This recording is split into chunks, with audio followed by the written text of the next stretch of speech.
বন্ধুরা, আপনাদের সবাইকে লার্ন পল সায়েন্স ইউটিউব চ্যানেলে স্বাগতম। আজকের আমাদের আলোচ্য বিষয় ওয়াকফ।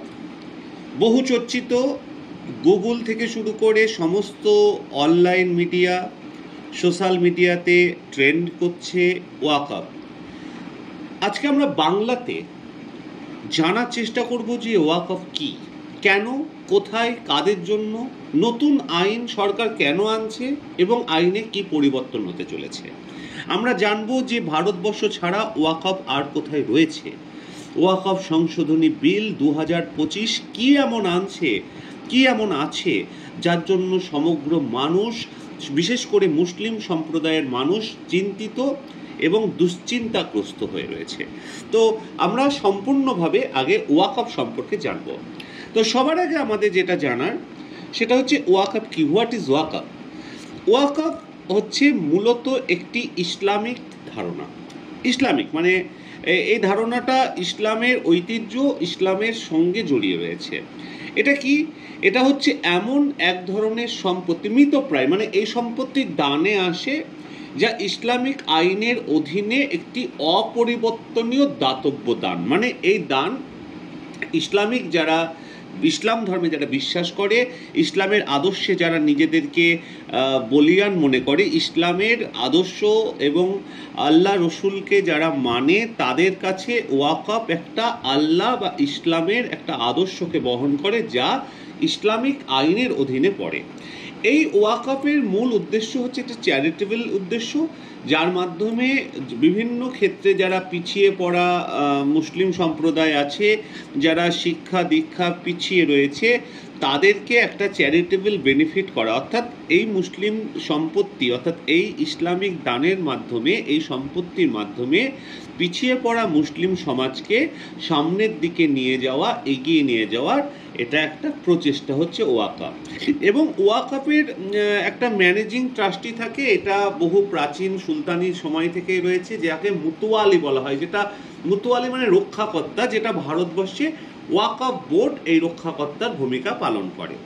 এখন দ্বিতীয় প্রশ্ন, মানে আমাদের কাছে যে প্রশ্নটা আসছে যে ভারতবর্ষে ওয়াকফের প্রপার্টি কিভাবে রয়েছে, কেমনভাবে রয়েছে। তো আমরা এখানে একটা ম্যাপের মাধ্যমে দেখানোর চেষ্টা করছি যে ওয়াকফ প্রপার্টিজ ইন ইন্ডিয়া, যেখানে আপনারা দেখতে পাচ্ছেন যে সবথেকে বেশি ওয়াকফ প্রপার্টি উত্তরপ্রদেশে রয়েছে, এবং তারপরে রয়েছে পশ্চিমবঙ্গ, কর্ণাটক, তামিলনাড়ু, কেরালা, বিভিন্ন রাজ্যে ওয়াকফ প্রপার্টি রয়েছে। এবং 2025 সালের ফেব্রুয়ারির তথ্য অনুযায়ী ভারতবর্ষে যে ওয়াকফ প্রপার্টি রয়েছে তার মূল পরিমাণ, টোটাল পরিমাণ, মানে যদি সরকারি হিসাব অনুযায়ী বলি তাহলে 9.4 লাখ একর, এবং যার বাজার মূল্য বর্তমান সময় অনুযায়ী প্রায় 1.2 লাখ করোড়। তো এ প্রসঙ্গে বলি, ইন্ডিয়াতে 32খানা ওয়াকফ বোর্ড রয়েছে, তার মধ্যে শিয়া বোর্ড রয়েছে দুটো, যেটা উত্তরপ্রদেশ আর বিহারে রয়েছে। তো প্রসঙ্গত আমি এখানে একটা বিষয় না বললে আপনাদের কাছে ঠিক হবে না। বিষয়টা হচ্ছে যে অনেকের প্রশ্ন থাকে যে ভারত ছাড়া ওয়াকফ আর কোথায় রয়েছে। দেখুন এটা মূলত যেহেতু ইসলামিক কনসেপ্ট, তো ভারত ছাড়া পৃথিবীর অনেক জায়গায় ওয়াকফ রয়েছে। তবে ওয়াকফ বোর্ডের কনসেপ্টটা পৃথিবীর অনেক মুসলিম কান্ট্রিতে নেই। যেমন আপনাদেরকে উদাহরণ দিয়ে বলি, যেমন সৌদি আরবিয়াতে ওয়াকফ বোর্ড নেই, সেখানে মিনিস্ট্রি অফ ইসলামিক অ্যাফেয়ার্স ওয়াকফ সম্পত্তিকে দেখভাল করে। ইউএইতে, আরব আমিরেটসে ইসলামিক অ্যাফেয়ার্স এন্ডাওমেন্ট প্রসেস রয়েছে, যেখানে জেনারেল অথরিটি রয়েছে। কাতারে মিনিস্ট্রি অফ ওয়াকফ এবং ইসলামিক অ্যাফেয়ার্স রয়েছে। তুর্কিতে managed by directorate general foundation রয়েছে। ইরানে overseas of Astan Quds Razavi endowment organisation রয়েছে। মালয়েশিয়াতে রয়েছে, স্টেট লেভেলে রয়েছে, ন্যাশনালি নেই। এবং মুসলিম অনেক কান্ট্রিতে ওয়াকফ নেই, যেমন আলবেনিয়া, কাজাকিস্তান, উজবেকিস্তান, এই সমস্ত জায়গায় কিন্তু, সোমালিয়া, এই সমস্ত জায়গায় কিন্তু ওয়াকফ নেই। তার মানে আমরা দেখতে পাচ্ছি যে ওয়াকফের কনসেপ্টটা বেশিরভাগ মুসলিম দেশে আছে, তবে কিছু দেশে নেই। তো ওয়াকফের যে ধারণাটা, সেটা ভারতবর্ষে কিন্তু মূলত 12 শতাব্দীতে, মানে 1200 শতাব্দীতে মূলত আর্লি মুসলিম পিরিয়ড ভারতে যখন আসে তখন থেকে এটা রয়েছে। মূলত সুলতানিয়া, দিল্লি সুলতানিয়াতের সময় থেকে এসেছে। তারপরে মুঘল পিরিয়ডে ছিল, তারপরে ব্রিটিশ কলোনিয়াল পিরিয়ডে ছিল, তারপরে পোস্ট ইন্ডিপেন্ডেন্স ইন্ডিয়া অর্থাৎ স্বাধীনতার পরবর্তী ভারতে রয়েছে। আমরা এখন মূলত দেখব যে কিভাবে মুসলিম সমাজে ওয়াকফ ধারণাটা ভারতবর্ষে এলো। তো প্রথমে আমরা আসি আর্লি মুসলিম পিরিয়ড, যেটা 12-13 সেঞ্চুরি মানে শতাব্দীতে রয়েছে, যেটা হচ্ছে ডিউরিং দ্য দিল্লি সুলতানিয়াট 1206 সালে first Muslim empire in India, যেখানে waqf was introduced as a part of Islamic law. মানে প্রথমে ভারতবর্ষে ওয়াকফ আসে কিন্তু ইসলামিক সুলতানিয়াত শাসনে।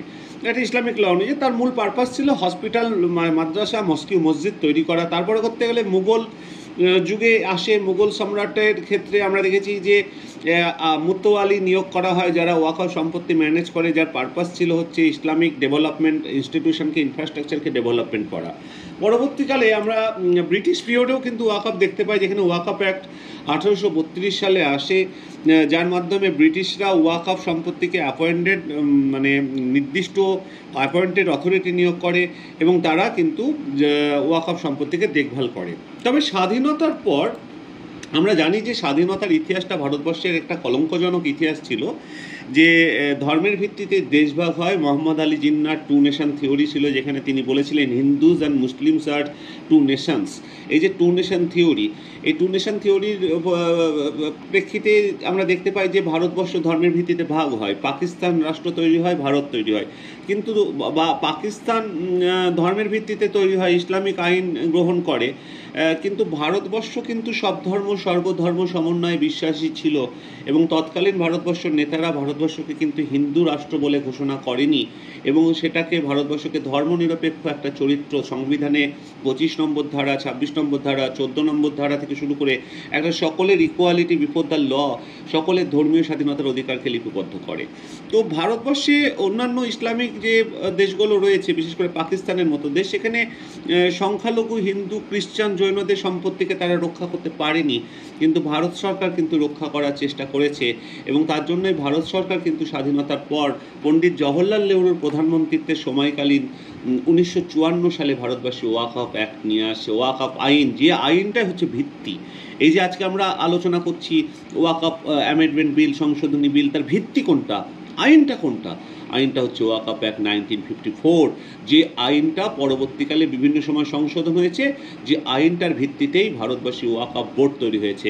এখন আমাদের দেখার বিষয় যে আইনটা কি রয়েছে। ওয়াকফ অ্যাক্টের যে মূল ফিচার্স মানে মূল বৈশিষ্ট্য, সেটা হচ্ছে কি, একটা হচ্ছে এস্টাবলিশমেন্ট অফ ওয়াকফ বোর্ড, মানে ওয়াকফ বোর্ড তৈরি করা, ওয়াকফের ডেফিনেশন, প্রপার্টি কোনটা সেটা বলা, সেগুলো আমি আগেই বললাম। ওয়াকফ সম্পত্তির রেজিস্ট্রেশন করা, ওয়াকফ অ্যাডমিনিস্ট্রেশন তৈরি করা, অর্থাৎ একটা নির্দিষ্ট মুতুয়ালি, যাকে আমরা আগে বলছি মুতুয়ালি তৈরি করা, ওয়াকফ প্রপার্টি কন্ট্রোল করা, রেগুলেশন অফ ট্রানজ্যাকশন, মানে কী কী ট্রানজ্যাকশন হচ্ছে সেগুলো দেখা, এই সমস্ত বিষয়গুলো কিন্তু মূল আইনে এগুলো অন্তর্ভুক্ত হয়, যেখানে আমরা এটা স্লাইডে দেখতেই পাচ্ছেন, আমরা পরপর দিয়ে রেখেছি। এবার আমাদের পরবর্তী যে বিষয়টা হচ্ছে যে এখানে কী কী অ্যামেন্ডমেন্ট হয়েছে, মানে কবে কবে সংশোধন। মানে আমরা যদি মনে করি 2025 সালে বর্তমান বিজেপি সরকার বা মোদী সরকার অ্যামেন্ডমেন্ট প্রথমবার করছে, তা ঠিক নয়। ওয়াকফ অ্যামেন্ডমেন্ট বহুবারই হয়েছে। তো প্রথম অ্যামেন্ডমেন্ট আমরা 1954 সালের আইনের যে অ্যামেন্ডমেন্ট হয়েছিল সেটা হচ্ছে 1984 সালে, মূলত ইন্দিরা গান্ধীর সময়কালে, যেখানে মূল ফিচার ছিল যে ওয়াকফ বোর্ডকে আরও শক্তিশালী কী করে করা যায়, ফোকাস অন রেজিস্ট্রেশন প্রসেস, হচ্ছে ওয়াকফ প্রপার্টিকে রেজিস্ট্রেশন করতে হবে, এই বিষয়গুলো কিন্তু এখানে সন্নিবিষ্ট হয়। পরবর্তীকালে 1995 সালেও তোমার